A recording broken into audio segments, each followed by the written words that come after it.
Hello and welcome to the Spotlight Show, where we put the spotlight on people from all over the world. Today we are live from Moonstar Studios. I'm your host, the Unlucky Leprechaun, aka Twitchy Terry, aka the Bipolar High Roller. My name is Matt Clark, and today we have a very special guest, a Worcester legend. Put your hands together for Chedda Crispy. Yeah, or now it's LA Chedda. Now it's LA Cheddar. Or Mr. 508, take your mother on a date. Hey. So let's start with that. You've had several names. Yeah. Where did they come from? So basically the Chedda was, a long time ago when I first moved to Worcester.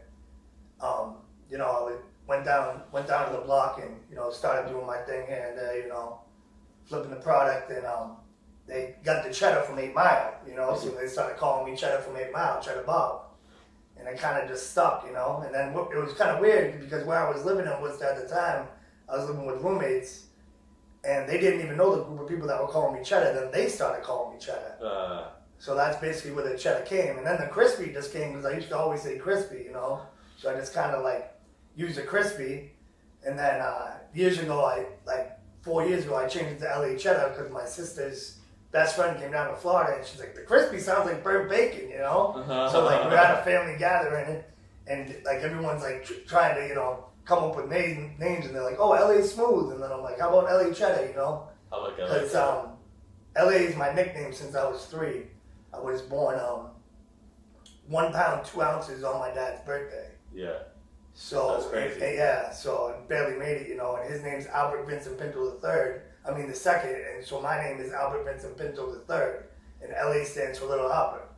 So everyone, has been calling me LA growing up the whole time, Really, the only people that call me Albert is people from AA, because I never tell them the story, Everyone thinks I'm from Los Angeles, I got the Dodger statue here, but then I got the 508 up here, so I'm messing with their mind. Yeah, that's awesome. I love how the name has meaning. Like Little Albert, and it's about your father and stuff. I think that's dope. Yeah, and he passed away when I was 3, unfortunately, so. Yeah, I can relate to that. Mm-hmm. I had a death that was close to me, and, it molds you, it shapes you. So, yeah, man, I've been trying to get you in here forever, dude. So I'm glad you're here. That's awesome, bro. I know. Schedule was just, intertwined, and, recently got back on the road after some years, and it feels great. The freedom is crazy, and it just opens up a whole new world. Yeah, I had a car. And it was sick, dude. So I know. So yeah, how's driving feel like? It's awesome, They're just the simple pleasures of just getting up, getting in my car and going to Cumbies down the road and getting a coffee and then coming back. It's just the simple pleasures, And actually, not, because I do property management with my brother, and we redo apartments, but now I don't have to get a ride from him. I can hop in and just go to the property and, paint or do whatever I do, or clean outs, and it's just nice because I don't need to, I just have that freedom. Hell yeah. One time I remember we chilled and you were on a bike, bro. Yeah. There's some bad times, taking a bike or taking the bus into Worcester to the studio, you know what I mean? It's very humbling, but for sure. Finally to, be back and have that license is amazing, Luckily I had a really cool driving instructor, and he basically walked me through the parallel parking because I messed up the first time. He was awesome though, but. Dude, I don't think if you paid me $1 million right now that I could parallel park. I don't think I could do it, brother. I will skip a parking spot if I have to parallel park. Yeah. I'll park 20 miles away, dude. Fuck that. That's funny though, man. So what else is going on, bro? You got, what's the last record you dropped? I just released a CD. It was called it's an album called The Miracle. Yeah. That has a bunch of tracks that I did with my producer Gary Ivory, and then I also did, and then I had some YouTube tracks on there that I released with Wiz, hard hitting entertainment. Yeah, shout out to Wiz. Yeah, I like Wiz, man. He's great too. Definitely, just good producer, good everything. Good guy in general. You walk in, good rapper, walk in, it's just all love, you know. Yo, one time I got fucked up with him at a rap battle, and he left his keys in my car, and he was throwing rocks at my window to get his keys back. He was like, yo, I was about to smash your window to get that shit. I was like, I'm glad you did not do that. That must have been a long time ago, huh? That was a long time ago. I haven't rap battled in like legit 6 years. Yeah, because he said he's been sober for a long time, and he just, you know. Yeah, smokes shout that out to product, him, bro. Yeah, shout out to him, man. We're both sober. Yeah. So what has your sobriety journey looked like here lately? Oh, it's been, you know, it's been challenging, you know. After my mother passed, you know, my mother passed in 2016. She, Rest in peace. Yeah, she had, you know, she picked up drinking after 30 years, and you know what I mean, had Hep C, and it just, the wine just, you know, killed her liver, and that was really hard on me. I was the youngest, you know, I flipped out, you know, and you know, if you ever lost a parent, you know how that hits you, you know, everyone loses friends and stuff, but yeah. I mean, I had 4 years after that, and then COVID hit, and I started messing up here and there, but I'm not gonna lie, you know, I've been, you know, struggling as of lately. It's very hard, you know, you'll mess up and then get days under your belt, and you know, it'll just creep back in, you know. If you ever see New Jack City, sometimes I feel like Pookie. Crackhead, it just creeps back in, you know, and then, you know, the thought, you know what I mean? They say irritable, restless, and discontent, you know, because I do go to meetings, you know, all over, and I have a big AA support group and a great sponsor and everything. It's just, you know, you have to be ready. Ain't no one gonna stop you until you're ready to stop, you know. Yeah, for sure. You know, alcohol, and I'm just a beer drinker, but it's everywhere. You know, you drive down the street, it's at a gas station, you know, liquor stores all over the place. I remember I was thinking about it a little while ago on Grafton Street. There's like 5 liquor stores there is within 2 miles. I'm like, wow. Yeah, I mean, weed's the same way now, which is crazy, dude. Do you smoke weed? No, I don't. Okay. Give me panic attacks. couple years ago, I took some too much edibles and had a 5-hour panic attack. My whole body was shaking, my heart was pounding. It was the worst ever. I almost wanted to go to see. You hear people taking edibles and then going to the hospital because they freak out so bad because they take it, you know, too much. So after that, I'm like, I'm all set. Yeah. You know? That's crazy, bro. Yeah, when I was getting out of the game is when edibles dropped. You know what I mean? So I've never really had like a real edible. Like I've had the edible like where someone's weird uncle will fucking make a bunch of brownies. You know what I mean? You remember that? Yeah. Like sticks and stems and shit, just making brownies.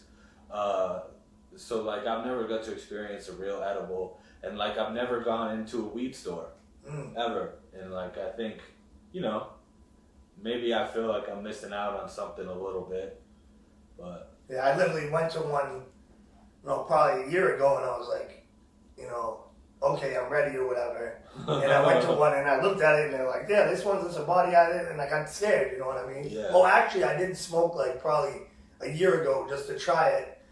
And I just taken a couple hits off a blunt, and then I'm lying in my bed holding my stomach. I'm like, yeah, I'm not feeling this, you know. Yeah.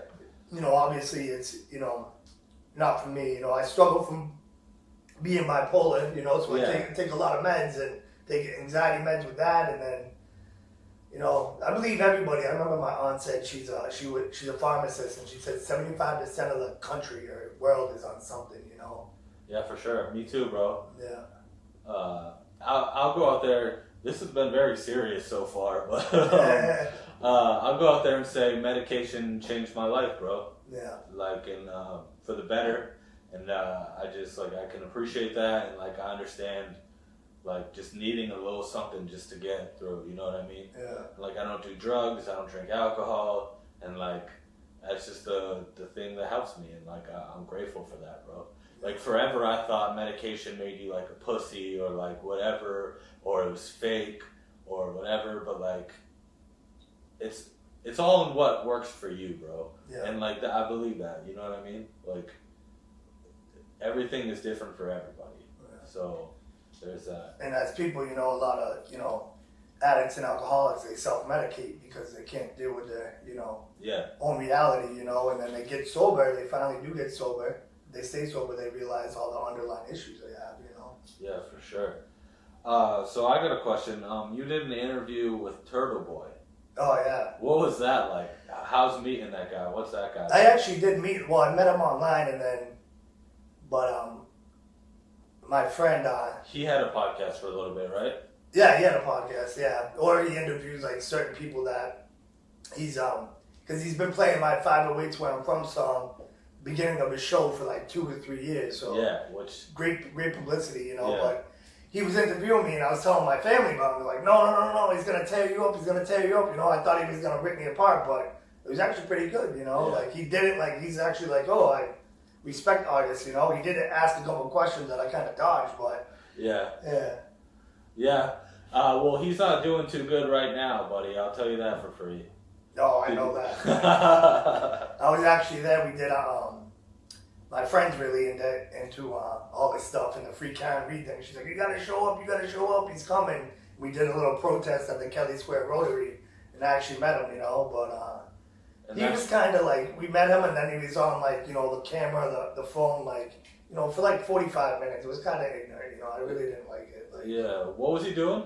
he was literally on the phone doing a video, like, showing all the supporters, you know, like, he met everybody, but he barely talked to everybody. Yeah. Like, they were all there to support him, and I was kind of just there because my friend was bugging me to go, and I didn't even really want to go, but he was literally just on the camera, just like this, like, talking to the camera the whole time, and it was kind of like, you know.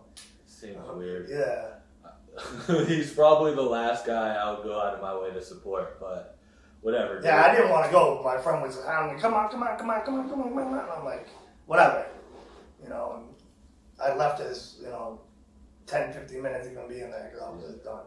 Yeah, so tell me about the 508 song, where it originated, and how you feel about it now. Oh, all right. So that song actually went viral, you know. It did like 500,000 on a site, you know, and then it did like, you know, 500,000 on the site that picked it up, you know, and then like 60K in Worcester, you know. So yeah, when it came out, a lot of people were hating on it, you know. Just the comments were crazy, you know. Even my sister was like, "Listen, I love you," but somebody said, "You know, this dude took the short bus to school," and she's like, "But," and she was just dying, you know what I mean? Did you? What? No, I didn't. Okay. All right, just asking. Just asking. I was on the big bus. Okay, the big boy bus. Yeah. Okay. But yeah, just okay. On the big bus, where did you sit? Did you sit in the front, where the nerds at? In the middle, where the outcasts at, or the back, where the cool kids at? I sat in the middle back. Okay, so okay. I was in the middle back too, buddy. Yeah. I wasn't cool enough to be in all the way back, but I had the ability to roast. I was a roaster. Oh, there you go. Yeah. So that's how you got into comedian, right? Yeah, I got to hang out with like the cooler kids or whatever because I had the ability to make fun of people, and they seemed to like that. Yeah, so the song, basically I did it with my producer, Gary Ivan. He gave me the beat, and I kind of just like made the hook, but I ended up hitting another artist up I know, Future, and he hooked me up with the producer that did it, and it wasn't that good of quality, you know, and I just like, the reason it did what it did is because I had the lobster claws going, you know what I mean? I looked like I was autistic, so a lot of people were just tearing it up. I didn't know what to do with my hands, so I was just sitting at the 146 bridge going like this, you know? But it was different, you know. You have so many people putting out these videos, you know, holding up their hand like a handgun with Henny bottles. It's always the same, you know. It was different, even if it got torn up, it was still different. And the hook, you know, 508 is where I'm from. It's stuck in people's head, you know. Dude, that's one of the catchiest hooks I've ever heard. Such a fire song. Yeah, it just like, you know, my producer told me his daughter was going to Worcester North, and all the white kids were doing this, you know. Then when I'm, you know, out and about in Worcester, if I'm walking around or whatever, and I get noticed, the 508's where I'm from, you know, it's all love, you know? Yeah, for sure. Being a white rapper and not knowing what to do with your hands is a real thing. Yeah. It's like I'm Ricky Bobby, dude. I don't know what to do with my hands. Like I did a couple other videos, like Happiness and Struggles, and I did another one. I've seen both of those. Yeah, I did another one, Stand Tall, but you know, they didn't get the traction as that other one did because they were just regular videos. And it's very hard to make it in this game now. You know, everybody's rapping. White, brown, black, everybody's rapping. So everyone, you know, since Jordan came out of Worcester, everyone wants to do this, you know, be the next thing. But it's difficult because everybody's doing it. Oh, will this video pop? Or if you're not famous, you're not going to get, you know, millions of streams. You know, it's just, you know, I do it because, you know, it helps with my mental, and it's a a good hobby. You know, I feel like everybody needs something, whether it's poetry, you know, whether it's drawing, whether it's music, you know, whether it's working out. I recently just got a gym membership for the first time in years, and that's actually a good, you know, releases that dopamine, and that's actually a good thing. You know, that's a good outlet, bro. That's a good outlet. So we're both in recovery, and I work at a treatment center, and like, yo, I swear to God, the most talented people I meet are in there. Like the singers, writers, artists. Like I feel like people in recovery, we have a gift. Everyone has a gift in recovery, and like, just like I meet the most talented people in there. I met you, like, you know what I mean, and like. I totally agree, because you know, a lot of people that are talented, they struggle with the addiction because they want, you know, those swirls. My brother says the swirls running around the head, you know. Yeah. But they want to just quiet those, you know what I mean? But I guarantee, you definitely probably met, you know, a bunch of talented people, because once they sober up, their creative side comes out. But you know, if they go to the detox, you know, do the dry spin and come back out, you know, it's very hard to, you know, keep it. You know what I mean? Sure. And especially with these drugs going around with fentanyl and they're pressing all the pills. Yeah. You know, these people just take one wrong pill and it's all over. You know, there's their life, and it's just scary. Like, these drug dealers don't care. They're basically playing God. Like, they're pressing a 20 milligram Percocet, and people thinking they're real, and they pop it and they're gone. You know? Yeah, gone, bro. It's like there's someone's son, father, you know, nephew. I mean, everything. You know, it's sad. Bro. It can be anybody. This shit doesn't discriminate, bro. No. It'll take anybody out, no matter like how strong and smart you think you are. Like, you're not smarter than drugs. You'll never be smarter than drugs, bro. And a lot of people will OD and then just keep on doing it and doing it, you know. And just, you know, or they go to detox and, you know, go to a sober house or a halfway house, you know, and then, you know, do real good because they're in that structure. You know, I've thought about going to one myself, like, you know, over the years. It's just, you know, I have a house to take care of and working, and you know what I mean. But you know, it would be difficult, you know, in my position, because you know I have everything, you know, that I gotta like take care of, you know. But so when they go to the sober houses, you know, it's structure for them. But then once they get out, it's hard to like live, you know. Rent's so expensive now and everything. Yeah. This is more like a sobriety podcast, okay? Yeah, it's well, we ain't talking about recovery the whole time. Yeah, well, hey, if it's on your mind, if it's on your heart, talk about it. Yeah. You know what I mean? Yeah. And this hasn't been very funny, but that's fine, bro. Like, sometimes the truth is just the truth, and like, you have to get it out there, bro. And like, I'm glad you're a very intelligent dude, like, and you can articulate very well, and that's awesome. So I just want to, before we get out of here, I just want to talk about the night that we went to Mohegan Sun and I did that show. Remember? Yeah. And that was a fun night, bro. Yeah. I was still getting fucked up then. Yeah. I was still getting fucked up. You were on another level that night. It was good to go, though. It was definitely good to go. Yeah. You were definitely hurting that night, you know what I mean? Yeah. I remember driving there, and it's just, you know, sometimes, you know, people just get in that position, but I'm happy for you. You got sober and like everything, you know what I mean? Yeah. I remember not doing great that night either. Yeah. I didn't do great. But like, that room is so cool, dude. Oh yeah, definitely. And like, because I do a bunch of bar shows, I do a bunch of like shows for like drunk people that aren't really listening. But when you go to like a comedy club like that, they're coming and they want to laugh, bro. So like, they're watching you, they want to laugh, bro, and like, you have their attention, which is dope. Because like I said, I do bar shows and people don't really give a fuck, dude. Yeah, because they go there and then it's drinking or whatever, you know what I mean? They're already there, and like, what's going on? You just happen to be up there like trying to talk to them, and they're like, what the fuck is going on, dude? Yeah, back to a little bit about the music though. Yeah. The first time I hit the studio, I was actually 27. I really never tried. I mean, growing up, you know, rapping around a fire, whatever, with my friends, but I never really tried to hit the studio when I did my first song when I was 27. So I definitely started real late, you know. And now, you know, I just turned 40, but I'm still, you know, you still gotta go for it. You know what I mean? Like, you look at the guy Killer Mike that just won all those Grammys, 48 years old. You know, 48. You know, it's crazy. Yeah, that's insane. You know, definitely, I don't think you're ever like too old. You know, I mean, you know, they say rappers have shelf life, you know. But like I said, it's just my passion, you know. And I haven't hit the studio in a couple months. I gotta go back. I've had songs ready, and it's just, you know, it's just the experience. Yeah, bro. You know, I was a rapper in my past life, buddy, and like, I mean, I started young though. I started like 18, 19, and I just remember like having a shitty laptop and like just like recording in my room and like, yeah, we came up a little differently, which is funny. But, Yeah.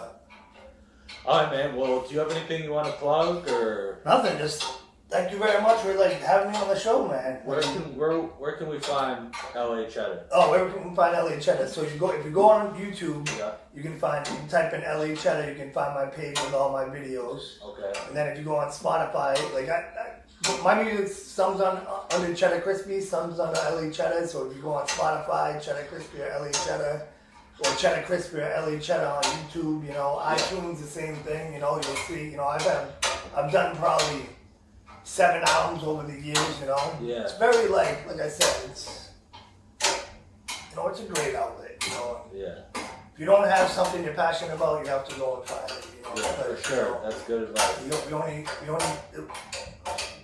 one time around this world, you know. You just gotta do what you love. Yeah. Yo, the heat is fucking freaking out right Oh now. yeah, look at it.